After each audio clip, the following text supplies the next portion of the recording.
Thank you, Lauren. So my name is Harold Davis, and I am a professional photographer and writer and father of 4 kids, as said.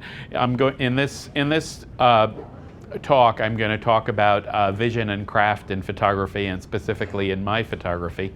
What I would like to ask you to do, I always love to answer questions when I give presentations, but what I'd like you to do, I'm going to have a couple of breaks during the presentation and where I'll ask for questions. So if you think of a question, maybe about a specific image, maybe about a technique, please do hold on to it and save it for the times where I'll be asking for questions. What I'm also going to do, at the end of the presentation, of course, there'll be time for more Q&A, but what I'm also going to do is show some of the prints that I brought from California. And as you might imagine, since Moab is sponsoring this talk, these prints are on some of Moab's more exotic and wonderful papers. I've come to believe that, when I first started with digital photography, I had the viewpoint, well, let's put it up on Flickr or Instagram or something and it's done. I've come to believe that a fine photographic print created with craft is really what most photographers ought to be aspiring to, that until you have some kind of physical manifestation of it, the work isn't done.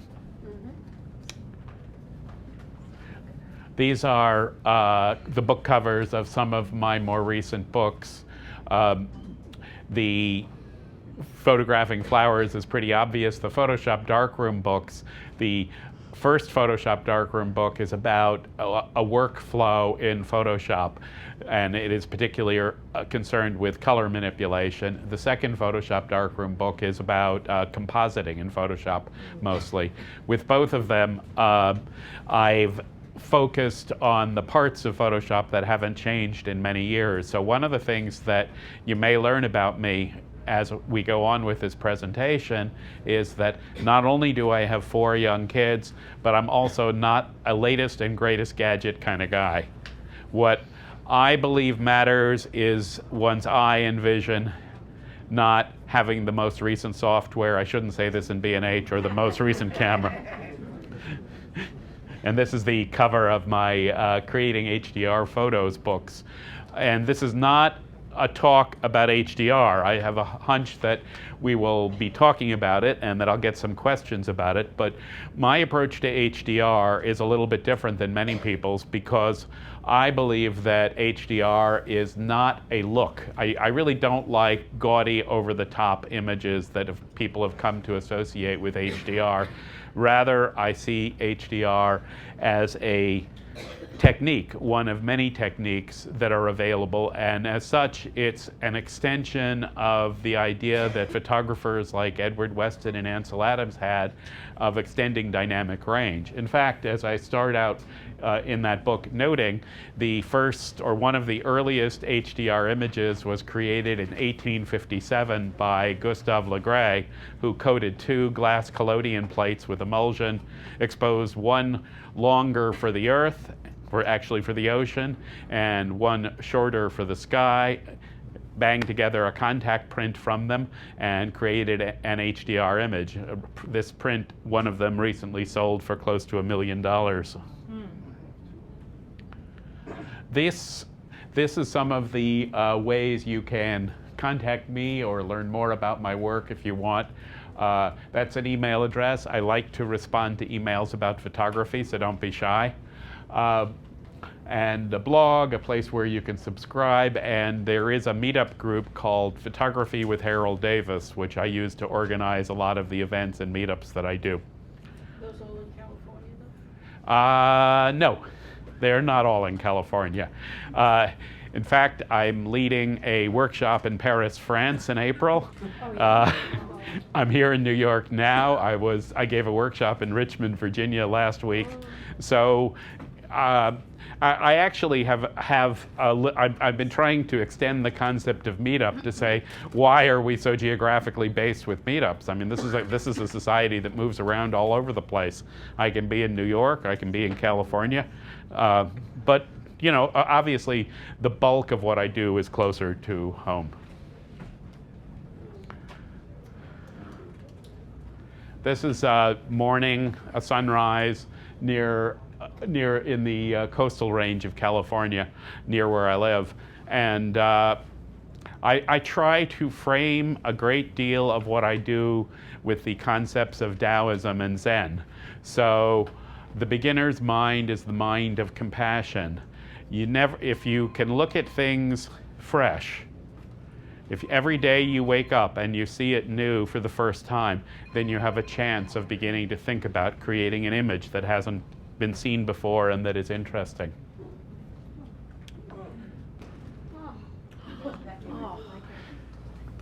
This is Yosemite in the wintertime. That's Yosemite Falls in the background of the image. It's a multiply raw processed image, namely a single shot using a tripod, where I process the different parts of the image for different exposures and then blended the two using layers and masking in Photoshop.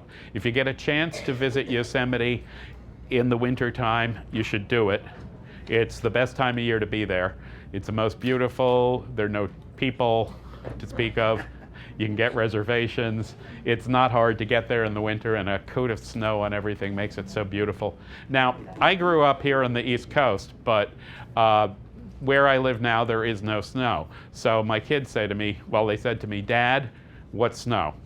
So that's pretty wild. So what I have ended up doing is every year I take them up to Yosemite in the winter and they get to play in the snow. And while I was making this image, my oldest son was off to the left organizing snowballs and snowmen.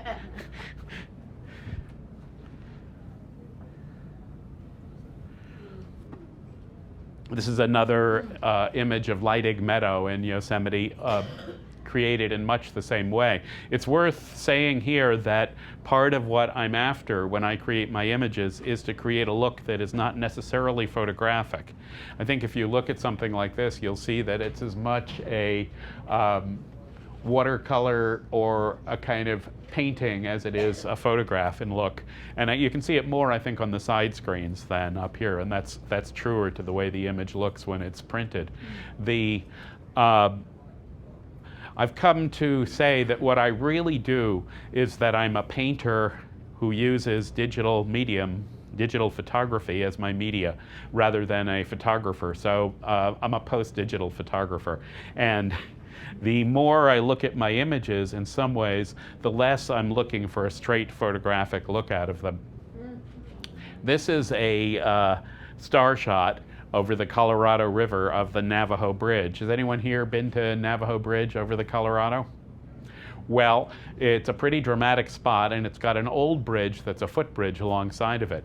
So this is from the old bridge. The red lights running across the top of the photo are car and truck trails, and it's about 2 hours worth of exposures. The technique used here is something called stacking. So when you think about HDR, high dynamic range photography, Multishot HDR uses more than one photo to extend the dynamic range or exposure range or tonality range of a photo, but it turns out you can also extend other dimensions of digital photographs using multi-shot techniques. This one extends the amount of time I could spend on the photo by putting, say, 24-minute exposures together and getting a total of 160 minutes. And roughly speaking, that's about right for this. One other comment here is that if you look at this image, you'll see that it's fairly noisy. Yes. We can talk about the causes of noise, although that's another talk, but leaving that aside, when people look at film photographs and they see film grain at this point, they say, "Oh, how charming." So noise is not inherently bad. In fact, if you had no noise, you would have no sharpness. The filters that remove noise after the fact do it by blurring an image. That's exactly what they do. Noise is what adds definition. So there's nice noise and not nice noise. I am firmly convinced that 10 or 15 years from now, people will buy circa 2005 digital cameras for the quaint noise signatures that those cameras make. I love it. Can I ask one quick question? What time of the night and how is it? Can you? I'll pause in a little bit for questions, but could you just, if you don't mind, could you just hold it for? For this one picture. Okay, just for this one picture. This was about midnight to about 2 a.m. And I'm a maniac in the sense that I will show up places in the dark and set up a tripod and see what happens. And it's about 24-minute exposures. Starlight, as a rule of thumb, is 4 minutes at ISO 400 and f2.8 or f4. You want me to repeat that? Yes. Starlight, 4 minutes, ISO 400, f2.8 or f4. Be there or be square. Ah. You're welcome. And here's the other problem with Starlight. It's very, very hard to see. How many people in this room have actually seen the Milky Way? Okay, maybe a third. That's actually pretty good. You cannot see it from New York City. In fact, you have to go way, way, way away from light pollution to see it, and there are fewer and fewer places in the world where there's no light pollution. Just in Arizona. Right. In September. Right. So, Boy Scout camp. so on the topic of star trails, this is a shot in the bristlecone pines in the White Mountains on the California-Nevada border. For those of you who don't know about them, well, maybe I should keep them a secret. But anyhow, They're not secret. the bristlecone pines are the world's oldest living things. And they're these gnarled mountains at 10,000 and 12,000 feet. I give a workshop there every year. And on the right, you'll see a lightning storm that happened as I was taking this picture. Or sequence of pictures. So this is a blend of about 2.5 hours worth of exposures in the background, blended using a layer mask and a gradient tool with a twilight shot of the foreground, which is what gives the color and lightness in the foreground. So in some sense, this is a Photoshop creation. You would never see by eye something that looks like this, both for the lightness of the foreground and the way the stars seem to be circling in the sky. Of course, by the way, the stars are not circling in the sky. We are circling. In many times when I give workshops, one of the first questions that comes up is, was that Photoshopped? And I say, let's stop right here. Because the answer to that question for every single one of my images is always going to be yes. So that takes care of that, really. The problem is not whether it's Photoshopped or not. The problem is how it looks. And if it looks fake, and if people look at this and say this is something that doesn't look real, that doesn't suspend my disbelief, then it's not only Photoshopped, but a bad job of Photoshop, probably. This is I was there. This was shot about 2.5 weeks ago in this year's workshop, and it's the same idea. You can see that the star trails here are appear to be circling around Polaris, which is the North Star. So one of the first technique in creating star trail images is to find a place where there's no light pollution. The second technique is to, in the northern hemisphere, locate north if you want to get circles and point your camera north. The third technique is to stack multiple exposures using the coordinates for stars that I told you about. Let me stop right here and do a question break. Anybody have any questions? Yes, sir. How long would you spend working on an image like that? the question was, how long would I spend working on an image like that? Well, the shooting part of it is probably about 3 hours. So it's 3 hours of photography, and in some sense, doing this at night takes me back to the forerunners of photography, because you point your camera in the dark, you don't know what you're going to get, and you have one crack at it at night, basically. And focusing is another issue we could talk about, but maybe shouldn't, because it gives it's a crazy topic at night. I spend as much time as it takes to process my images. When you stack something like this, you basically, remember how it used to be when Photoshop was first starting, that you had to go out and have a cup of coffee? Well, with one of these, you have to go out and have dinner while it does its thing. Typically, I'll spend somewhere between a day and a week on processing an image. Just one other note on that. I mean, I feel that there's an awful lot of prolificness expected of photographers that's not reasonable. If you had a painter who did one great painting a week for a year, you'd say, my God, how prolific, incredible amount of work.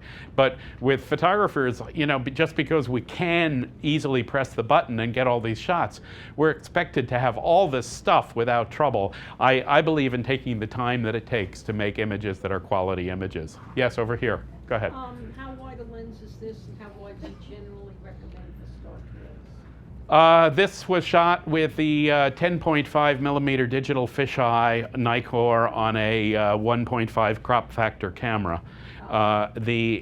The wider, that's an issue of vision. What are you pre-visualizing? Generally, you want to use a wide-angle lens to get, the wider the angle of lens, the more the curvature of the star trails. So I tend to like a really wide-angle lens, not always a fisheye, but a wide angle. Yes? Do you change the focus point on these, foreground, midground, Do I change the focus point on these foreground, midground, and so on? I'm perfectly capable of doing that, in the sense that I wouldn't think there's anything wrong with it, but with an extreme wide angle lens in this situation, everything's at infinity anyhow, so I don't have to. Yes, sir? How do you set up your camera to take like these 20 pictures? Do you sit there and manually take each one, or do you use... Do I manually take each one of these pictures? No, I use an intervalometer. The problem with doing it manually would be that you'd have irregular distances between them. So you have to use a programmable timer called an intervalometer, which is an accessory that costs preposterous amounts of money and is very fragile. Yes? Do you know, when you set yourself up to take these pictures, do you know the dynamics of how the trails are going to be? And because you're doing this in the dark, I'm assuming. I am working in the dark. How do I know what I'm going to get? Well, these are great questions, by the way. I don't know what I'm going to get, but I can hope. And I have a fair amount of experience doing it by now, so that's led to increasingly good results. But the truth is, this is a kind of photography where there are an almost infinite number of ways to screw up, and I've probably done all of them. So this is a slot canyon near Page, Arizona, one of the side canyons to one of the Antelope Canyons, and this is a 7 exposure monochromatic HDR blend. So people don't always realize that black and white works very well for HDR as well as color. The thing is that if you're extending tonal range, you can perfectly well do it with grayscale as well as color. However, worth saying that my technique here is first to process to color and then to black and white. I never throw away my color data before I'm happy with a color result. Even though I may see something in black and white and know that I'm shooting black and white, I first get the color image that's right to use all the information that I have.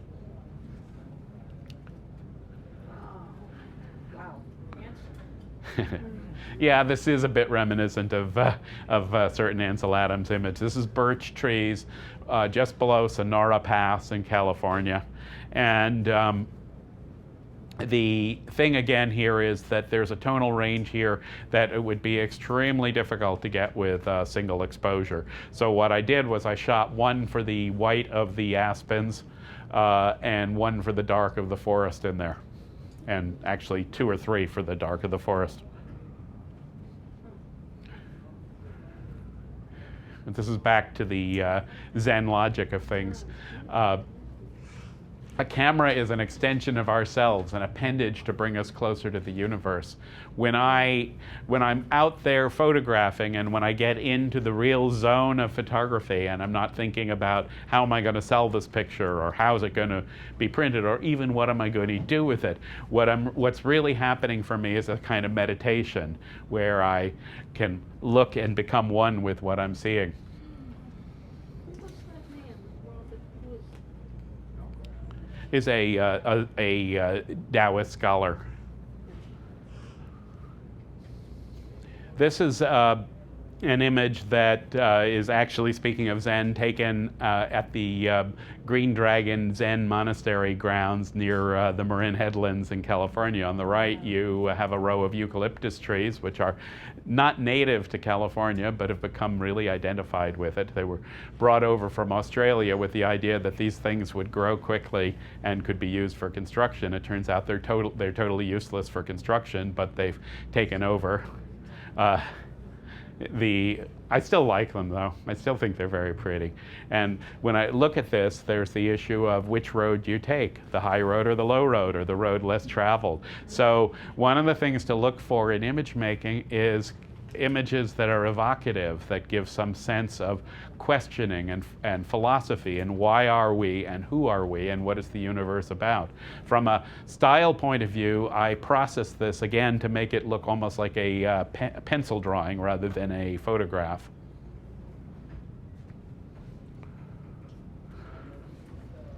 And this is a shot of agaves in a local botanical garden, a 7 exposure HDR image that once again I processed to make more like an etching in this case than a pencil drawing, than a photograph. It's very much on my mind that we have a huge vocabulary of visual imagery and that photography is only the tip of the iceberg. And I really believe that photographers should make a point of educating themselves about many of the other kinds of work that's out there. I don't just shoot nature, I like shooting people as well. This guy struck me as sort of a very tough gentleman, because he kind of is, but he's wearing pictures of his 4 kids tattooed on him. This is a... How cool. How cool is that? Yeah. A studio HDR shot, which if you're going to do studio shots with HDR, what you really have to do is put the camera on auto bracketing and burst mode. Otherwise people move too much in between. This is my 3rd son, Matthew, looking through a glass window. One of the great things about doing the presentations that I do is I get to bring out my family photo album and make people look at it. And that's my wife Phyllis and my daughter Katie Rose a couple of years ago at a meeting where we were in a business meeting actually, and I think both of them were getting bored. Gee, what was your first clue? And there's Phyllis and Katie Rose again. So let me stop for questions again if people have any. Yes, sir. All right, so if you're shooting something and you know your goal is black and white, does that influence how you process the color? Good question. If I know it's black and white, does it influence how I process the color? And the answer is yes, it does. Now a really finely delineated answer to that is probably going to be more than we have time for. But one area where it does is that if I know it's going to be black and white, I'm okay, I want higher contrast than I would probably want in a color image, because what you look for in a good monochromatic image is high contrast, and high contrast can look garish in a color image, but that garishness is going to go away when a lot of the saturation vanishes. So I'm prepared to go higher contrast than I would go on a normal color image. And I also simply don't have to worry that much about the tonal values in the color. or that's misstated really. I do care about the tonal values, but I only care about the grayscale aspect of them. Interestingly, and I probably should stop while I'm ahead here, but one color space that's very useful for dealing with this is LAB color, because that separates out the grayscale information from the color information, so you can operate on them independently when you're working on them. This is explained in quite a bit of detail in my first Photoshop darkroom book. There was another question back there. What book would you recommend for somebody who's getting started with the stacking and understanding the blending? If you're working, what book should someone who's getting started with stacking and blending modes and so on look at? I think that if you're working in Photoshop, the first Photoshop darkroom book would be the best book there. Yes, sir. You said it took 7 shots of the previous picture you had. Did you bracket it in steps of 1, 3, and 3, and normal? The question is, it took 7 shots. How did I bracket those shots? So the general principle is that you want the entire dynamic range from light to dark. What that is going to be is going to depend upon the subject. Obviously, some subjects have a greater range, some have a lesser range. You can find out what that is using spot metering. You meter on the lightest spot, you meter on the darkest spot, you want all the values. What I usually do, once I found that, I usually find that you're looking at something like 10 to 14 EV as the total range. Which happens to be, by the way, more than any of the auto bracketing programs on any camera known to anybody will give you. So that puts a problem in the realm. What I do is I use manual exposure. I figure out what f-stop I'm going to use, and then I bracket via shutter speed. I do it at 1 EV intervals, basically. That's more information than you need, but it's so expensive to shoot film these days, isn't it? If you end up not using the some of the frames you've shot, that's not the end of the world by any stretch of the imagination. Thank you for a good question. Yes? When you're shooting and you have your black and white ultimate dimensional pictures, do you choose your images that are going to be black and white as you're looking at them, or do you just shoot them in color and then choose from your shots to make them into black and white? Yes. The question was, do I know in advance that it's going to be black and white and shoot accordingly, or do I shoot, see what comes out, and then decide, hey, that's a black and white image? And the answer to that is that it's happened both ways to me. At this point, I've become really better at recognizing what's a monochromatic situation. For example, I was down the other day when it was gray and rainy at the 9/11 memorial shooting. It was very, very clear to me that the only thing I was shooting was monochromatic there for a couple of different reasons. But sometimes I don't see it till afterwards. Like a few of the images that I've shown in black and white here were originally color images. Then I looked at them and I said, hey, this is going to work well as monochromatic. My book, Creative Black and White, has digital photography tips and techniques, has a fairly long section on how you decide what's going to work well for a monochromatic image and what you should be looking for shooting. It's interesting that really there's a different headspace you have to be in when you think of shooting monochromatic than color. So it's really worth thinking about that a bit. You're looking for higher contrast images where the excuse me for just a second, where the color values are not important. And there is at least one specialty camera coming out that's going to do monochromatic raw captures. So this is a time of ferment in digital monochrome, and we'll have to see what that looks like. I'm not saying that anybody in this room, myself included, can afford this camera, by the way, but that's another issue. Back in the back, please. You called yourself a painter who uses photography as your medium. Mm-hmm. Your work shows that. Mm-hmm. How accepting is the world of fine art of using digital medium for digital, what I call digital art, as opposed to photography where you have to use a digital camera? Well, that's another very good question. The question is, I called myself a painter who uses digital photography as my medium, and I think that's a fair description. The question was, how accepting is the art world of this description, and where am I classified? And it seems that I'm neither fish nor fowl. The photography world doesn't entirely love what I do. The art world may a little more, actually, particularly when they see the prints that I make. There are some collectors who are passionate about my work. You know, ask me again in 10 years, bottom line. Yes? Quick question for clarification. When you do these very long exposures and you speak about stacking, Mm-hmm. you have many, many images. Are you talking about bringing each of those images into Photoshop and then using each of those images as a separate layer? Is that what you're talking about? Could you redefine or help us with understanding? Sure. stacking? The question is, what is stacking exactly? So there turn out, ultimately, a stack is a combination of layers. Okay, and in particular, the kind of stacks that I use for the star trails are ones which pick the brightest pixel at every point. That's what they're doing. Now, to do that in Photoshop, there's a mechanism where you can just select all the images you want as raw files and have it do it for you automatically. There also are other programs, some are even free, that do this outside of Photoshop. For now, does that help you as an overview?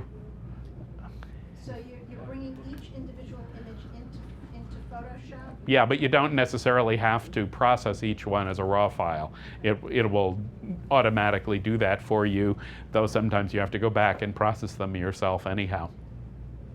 Yes, sir. Last question before we move on. Yeah, I'm going through growing pains because I'm primarily a black and white photographer and doing that for almost 40 years. And I've considered myself a fair printer in the traditional darkroom.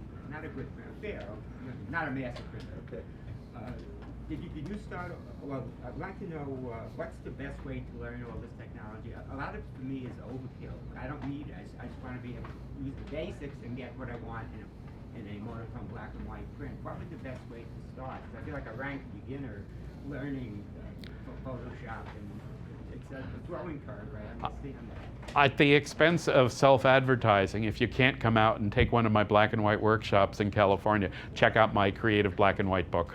That probably has everything you need in it. I think I have that at home from the library, so it's not a coincidence that I'm at this workshop. Okay.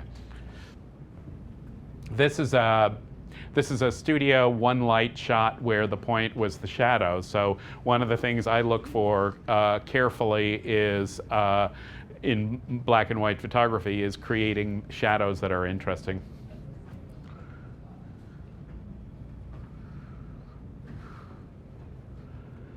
We put 30 spokes together and call it a wheel, but it's a space where nothing is, that the usefulness of the wheel depends.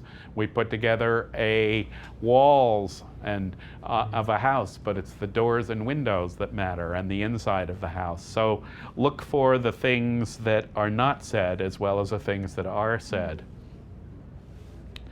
This is an HDR of an old wheel in an abandoned ghost town in Saline Valley, the valley over from Death Valley.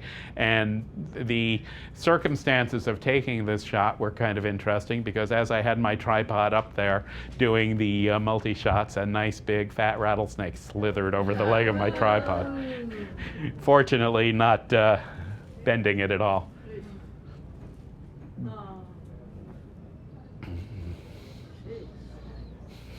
On the other hand, to be peaceful about this is in my garden. Now, well, you know, there's a rattlesnake story there too, and that is that really the suburbs of Berkeley are pretty rattlesnake free at this point, although they certainly were habitat 90 or 100 years ago. But my kids said, well, what can we do to keep the dogs out of our garden that isn't fenced? Other people's dogs. So we put up a Rattlesnake Den area sign, and the funny thing about that is apparently the dogs can read.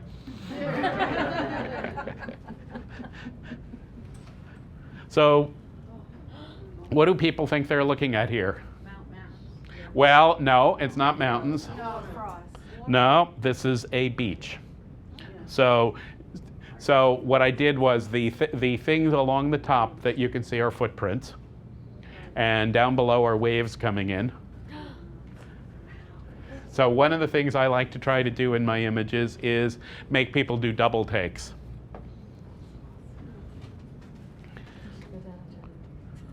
That was a single shot. Single shot, single lucky shot. Now, you know, there's some good luck matters. Luck matters a lot, and there's a nice saying: you want to take better pictures, put yourself in front of more interesting things. Do you feel it's important to say what it is? What's that? Do you feel it is important to say what the image is? Do I feel it's? I feel the end result is what matters. Well, let's hold that discussion. Okay. That's a philosophical discussion. So here we have a nice macro flower, stamen.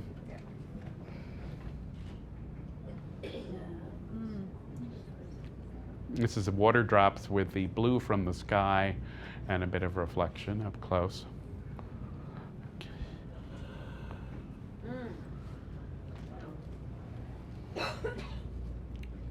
So with something like this, I really don't want to say what it is. Leave it to one's imagination. But obviously, it's a Photoshop composite. I set up the marble on a piece of paper with a shadow from a single light, photographed it at fairly extreme macro close-upness, and then photoshopped in two different images actually to get the waves and the sky behind.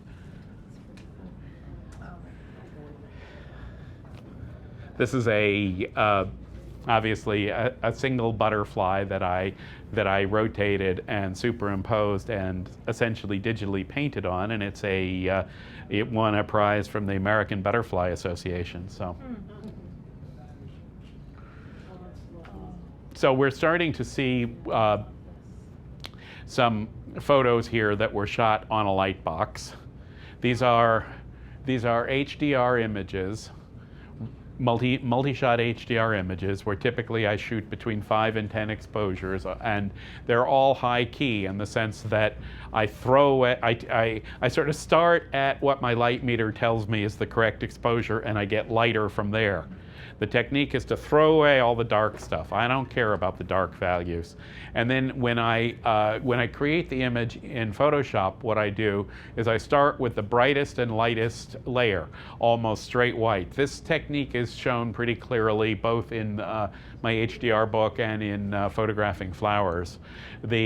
So essentially what I end up doing is painting in the flowers, in this case the poppies and the campanula. And to a great extent, I'm a passionate gardener, and I'm fortunate to live in a place where almost anything grows. It doesn't take a whole lot of work to grow things where I am. But the real reason that I grow all these flowers in my garden is that I wouldn't be able to photograph them otherwise, because mostly things like poppies of this sort last for maybe half an hour, and you also simply can't buy them.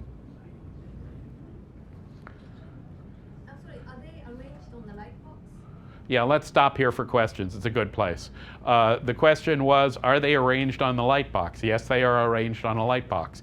You could also shoot them, and I do sometimes, upright with a backlit light source of some kind that way, but an awful lot of this kind of photography involves the floral arrangement. Yes, go ahead. Do you use any front lighting on it too?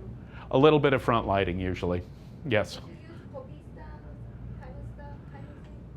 The question was, did I use a copy stand? I could have, but I didn't here. I use a camera on a tripod, and though I make sure that I'm able to have it basically parallel to the subject, because I sometimes want a little more flexibility of positioning than you can get out of a copy stand. Yes? Purely technical question, which light box? Purely technical, which light box? I mean, it looks to the image like a daylight correct box as opposed to a conventional X-ray box. That's correct. It's a daylight fluorescent tube box in this case. And if you send me an email, I'll send you the name of the manufacturer. I don't happen to remember it offhand. This light box is about 4 feet by 2 feet. It started its life a long time ago as a slide sorting box from Light Impressions in Rochester, New York. It's actually made by somebody out in California who's kind of the, I don't know, the Bentley or Maserati of light box makers. Oh, But, still in business? yep, Hall Productions, Hall. Okay, you Yeah. answered my question, thank you. Some of your black and white pictures resemble the infrared pictures. Have you experimented with infrared? Have I experimented with infrared? I have experimented with infrared. I have an old DSLR that I had Life Pixel convert to infrared. I've enjoyed shooting with it, but you know, I sort of enjoyed shooting with it as a novelty, you know, like I've enjoyed shooting with a Lens Baby as a novelty too. And it's fun to do for a while. It's great to have toys because they sort of send you off on different directions. I've also used the infrared preset in Photoshop's black and white adjustment layers, and also within Nik Silver FX Pro. It's pretty easy to simulate that look. Yes, sir. Did you say your second darkroom, Photoshop darkroom book would be best for compositing? Absolutely. Okay. Second Photoshop Darkroom is all about compositing, everything you want to know. It starts with the cover photo of it is one that I took in a tenement in Havana, Cuba, looking down a spiral staircase, and unfortunately it ended up having my shoes, tripod, and the hairy legs of my companion in it. So the first 50 or 60 pages is a case study, and it's, you know, a very common kind of problem because, you know, the logistics up there where I was standing on the top of a toilet tank looking down this thing, and with a wide angle lens, I had one crack at it, it's going to get what it gets. So it's a very real world issue. How do you make something like that look good and, you know, salvage it to the point where the editors said, we want to use this one as a book cover. Okay? So this is a refraction as opposed to a reflection.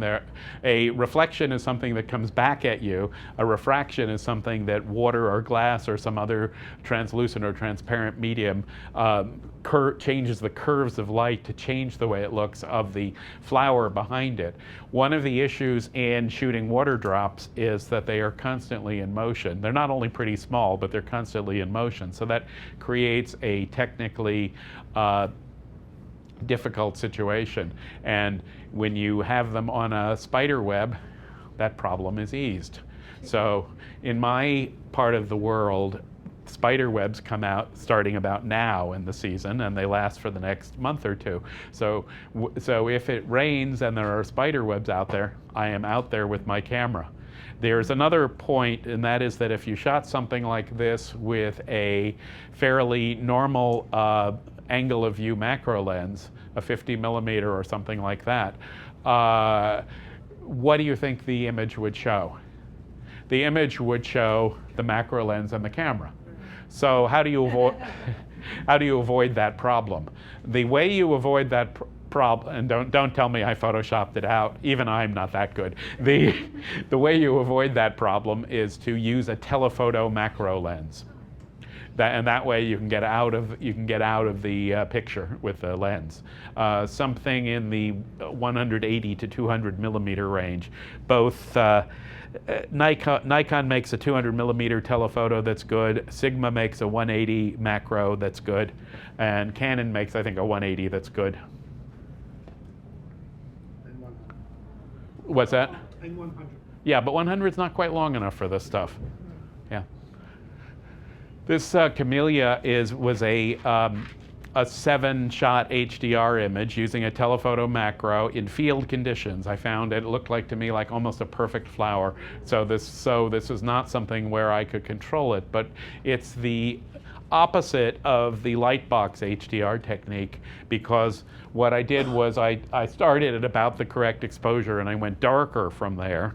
And then when I processed it, I started with a black background, almost black, and then I painted in the flowers carefully. And by painting in, what you mean is you take a Photoshop layer, you mask it out, and then you use a brush to paint in the parts you want. So it's really very analogous to old-fashioned painting. This is the closest thing you're probably going to see today to a unmanipulated straight photograph with a macro lens of a backlit tulip.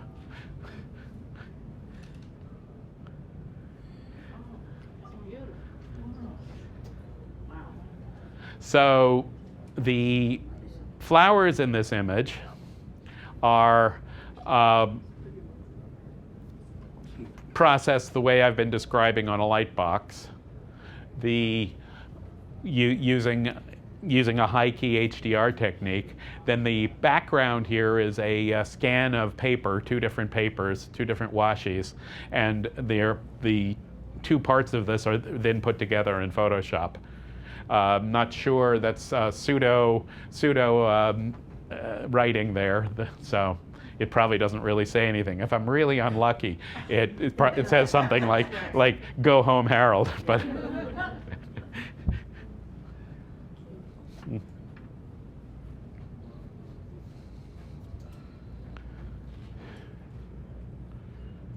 The purpose of all Zen teaching, to make you wonder and to answer that wondering with the deepest expression of your own nature. Just like all historical fiction, if anybody here reads historical fiction, is really about our times, not about the historical times.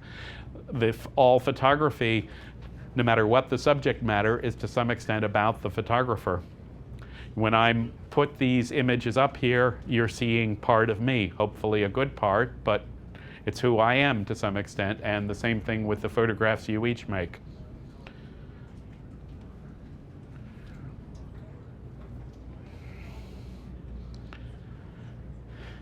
This is a museum near Bishop, California in the Eastern Sierra where they actually let you go in with a tripod and photograph this old stuff. This is an old drugstore, an apothecary shot with manually bracketed HDR.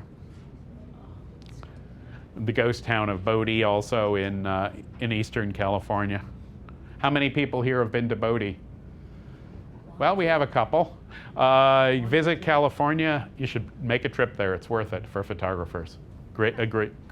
What's the spell? I'm sorry, I'm falling out. Can you spell? Bodie. And it was a notorious place when they mined silver and gold there. There was a character called the Bad Man from Bodie, and these days it's a state park and you can wander pretty freely in it.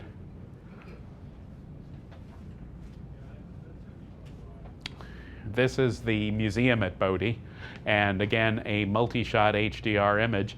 Quite a bit of processing, probably a week's worth of processing went into this with my idea of creating something that almost looks like a hyper-realist painting as opposed to a photograph here. In shooting this, the real difficulty was that the floor of the museum was creaky and there were plenty of other people wandering around, so I had to wait and hold my breath and try and avoid people. Oh.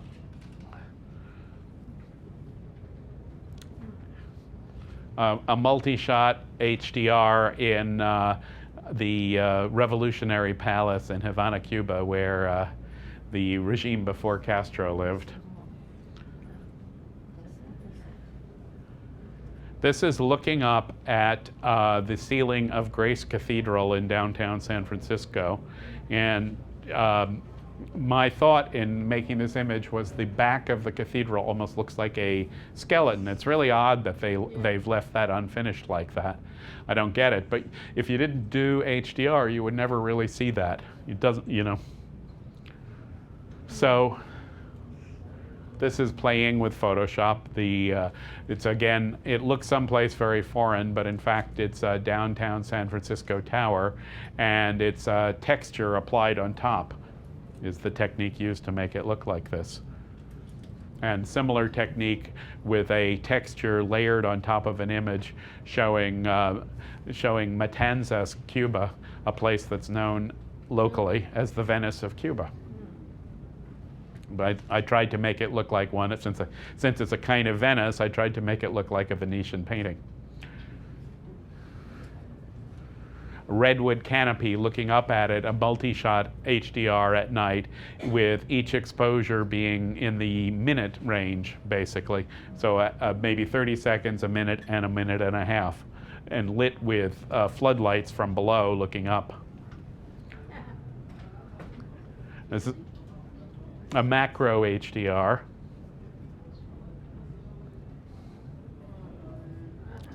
And this is the question of should we be organized or not. I say if you do plumbing, always be organized.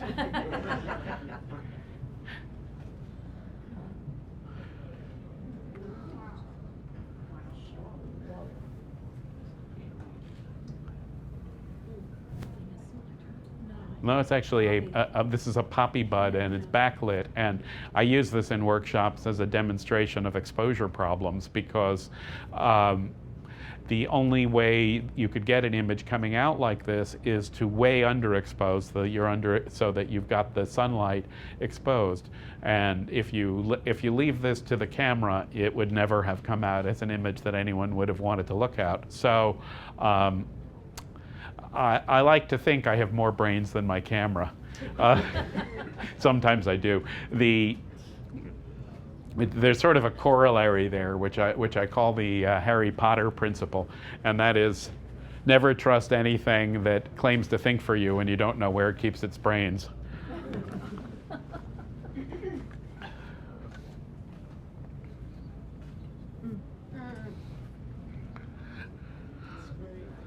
So this is a Lowkey HDR image shot to the dark side, and part of what I used HDR for here is to add information in the area of the vase, particularly on the table, where there's more detail than you would ever get of any one single shot. This might be a reasonable place to do a question break. Yes, sir? In the Bodie Museum interiors, where you stack multiple photographs for the... Let me just stop you for a second. When you use HDR, that's not really stacking. They're two different processes. Okay. And then you going back and applying filter effects. Do you apply filter effects to the individual layers or to the final? Do I apply filter effects to the individual layers or the final? Yes. I mean, that's one of the things that's both wonderful and mind-bogglingly difficult about all this, is there's so many different options, and they all tend to lead to different things. And it's hard to know which you're going to like better till you do it and try it. Overall, my process is that I tend to use an automated HDR layer as more than one. Processed more than one way, sometimes with more than one software, as part of an ultimate layer stack, where I will then also use things that I've processed from the raw file myself by hand, and then I'll probably combine that as a stack, and then I'll go on and apply filters to that in a variety of ways. But one of the things I might do before I do that is reserve a certain HDR effect and later add pieces of it to it. So it's a complicated workflow, and the only good news is that we're working in a very visual environment, so you get visual feedback on what you do.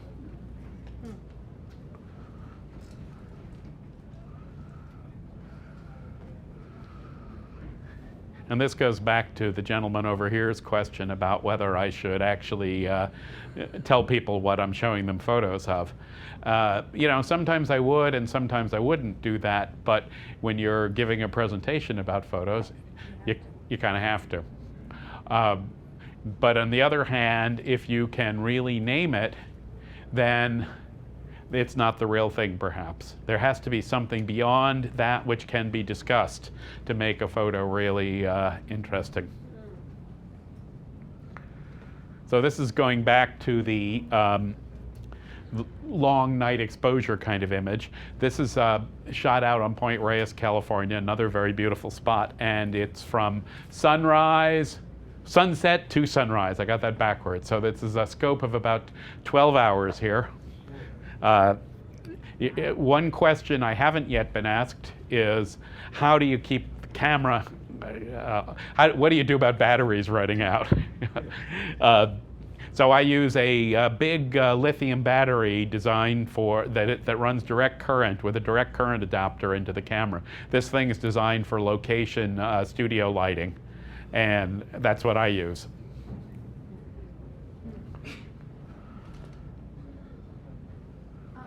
What were you doing during these 12 hours? The question was, what was I doing during the 12 hours? And all kinds of responses come to mind there, namely, what business of yours is that? No.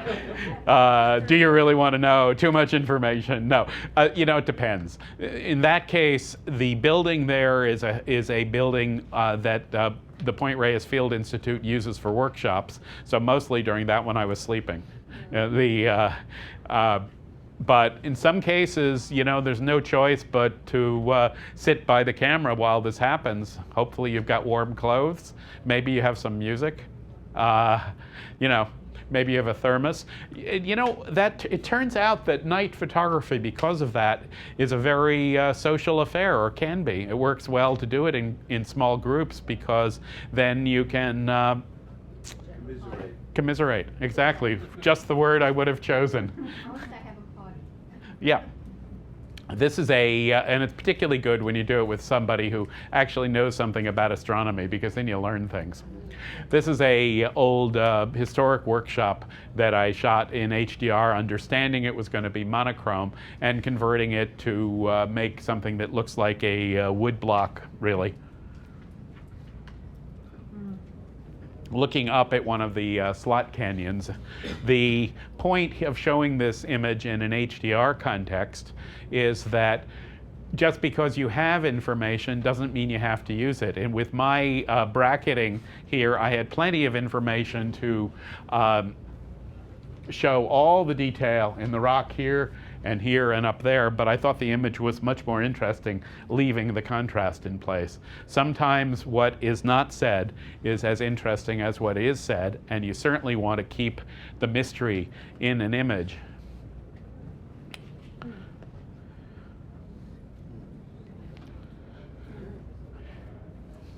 I've been enjoying shooting shadows and the contrast between light and dark. What works with this image is that the light comes from two directions here, both through the pews and behind the pews. Another point is that my experience visiting New York this time is that I've been kicked out of at least 3 places with my tripod so far. And one of the things is that churches are usually pretty good about letting you shoot in there, if you are nice and respectful. This is a motorcycle. It's a $400,000 motorcycle. Now, it goes to show that there are motorcycle collectors with more money than brains, probably. But leaving that aside, when I give the idea that I'm going to process a motorcycle image for HDR, all of a sudden you think this is going to be a very macho image. But really, if you look at what I've done here, it's kind of soft and almost like fabric. It's a sensuous image. It's not a hard-edged, we're going to get you. And here's the color version of the same thing. Yep, almost like a cartoon.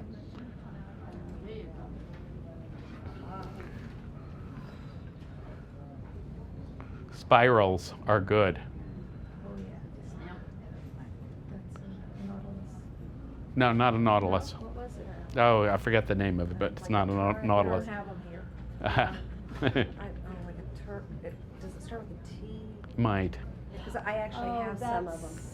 Yeah, because they're only about that thick. So this star magnolia here, shot on a light box again, and it's a panorama as well as a HDR image. So this involves shooting the HDR in pieces and then stitching it together, and of course arranging it to start with. Makes a nice print on rice paper.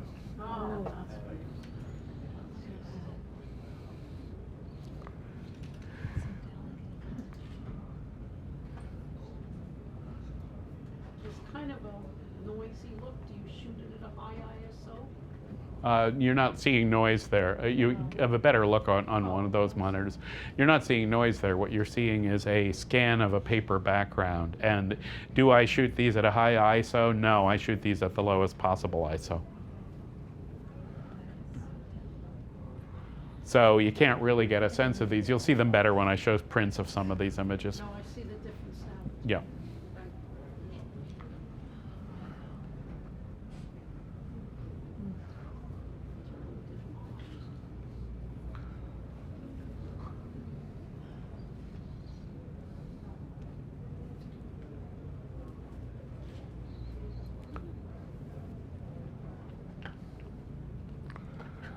Gee, it looks familiar. I've seen that face before, I think. Two questions. One technical. Do you use only SLRs, or do you ever use ILCs, contacts, effects? Okay, and what's the other question? I have to repeat them, so. Yeah, and who would be some of your artistic inspirations?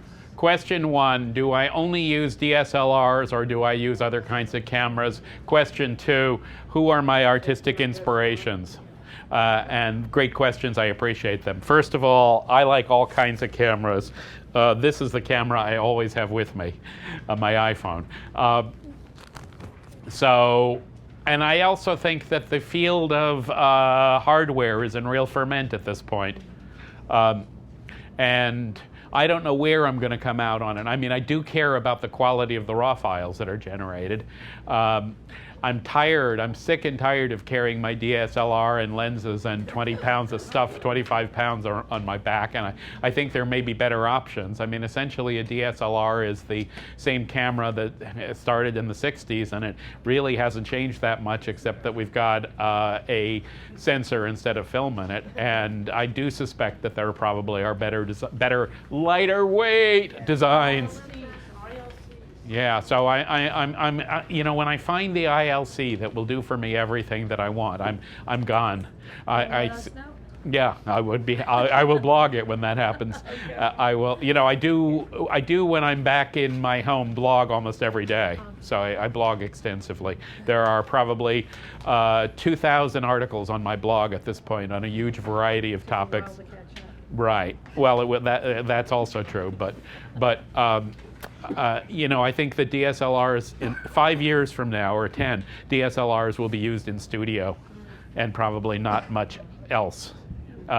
In terms of artistic inspiration, the aforementioned Edward Weston and Ansel Adams would be high on my list, as would Vincent van Gogh and Cézanne and Monet and other painters of that sort. I have a background as a painter, and I love looking at art, basically, of all kinds, even the stuff in galleries. Yes, sir, back there. Yeah. Okay. If you're shooting in RAW, you can't always do an HDR image of, things that have a lot of movement going on, right? Right. So if you shoot a RAW image and then you process that RAW so you can raise the, make it brighter, or make it darker, or make it middle range, can you create something approaching an HDR image? So, So I call, the question is, when you're in a situation where you can't shoot multiple HDR images, which is common because things are moving, what can you do with a single raw file? And the answer, as I think you know, is you can do quite a lot with a single raw file. There's, in fact, 2 to the 8th or 64 times exposure values within every single raw file.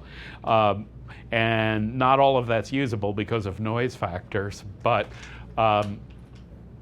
the power comes when you multiply process a single raw file. Okay, so you could, let's say in a very simple example, you have a bright sky and a dark landscape. You can process the image twice. Once for the sky, you do a darker exposure. Once for the earth, you do a lighter exposure. And you blend the two. You put them as layers. You put a layer mask on, and you put a gradient tool on top. Bingo, that is actually instant HDR from a single shot. And that process is outlined step by step in both using Lightroom and Adobe Camera Raw in my HDR book over here. Yes? Did you start off with traditional photography many years ago? Did I start off with traditional photography? Yes, I did. I was a professional photographer here in this very city in the 1980s with a studio, and I gave it up and went on to other things, and I felt like Rip Van Winkle when I finally came back. What I do find, I was quite involved in printmaking back then, including color as well as black and white printmaking. What I do find in my workshops is that the people who've have a film background in many ways have a leg up on people who don't, because they understand the basic concepts of photography, at least. Did you have a big learning curve transition to digital photography from Well, film photography? did I have a big learning curve to transfer from film to digital photography? Yes and no, I think, is the answer to that. I mean, part of my other life in the years when I was no longer a photographer was in the software industry. So I'm very good with software. I understand how it works. I'm a technical person as well as an artistic person, and I didn't have much difficulty doing kind of easy stuff with digital. However, I do believe that digital photography is an entirely new medium, that it's a mistake to think it's just a continuation of film photography, that there are many new things, and I feel that I'm still learning it. So yes, I have a long learning curve in that sense. I mean, I learn new things every day. Did you ever work from old negatives or old slides? Have I ever worked from? Converting to digital? Yeah, no, I have not. I have not looked back, but someday I will, I think. For more information, please visit us online, give us a call, or stop by our New York City Superstore. You can also connect with us on the web.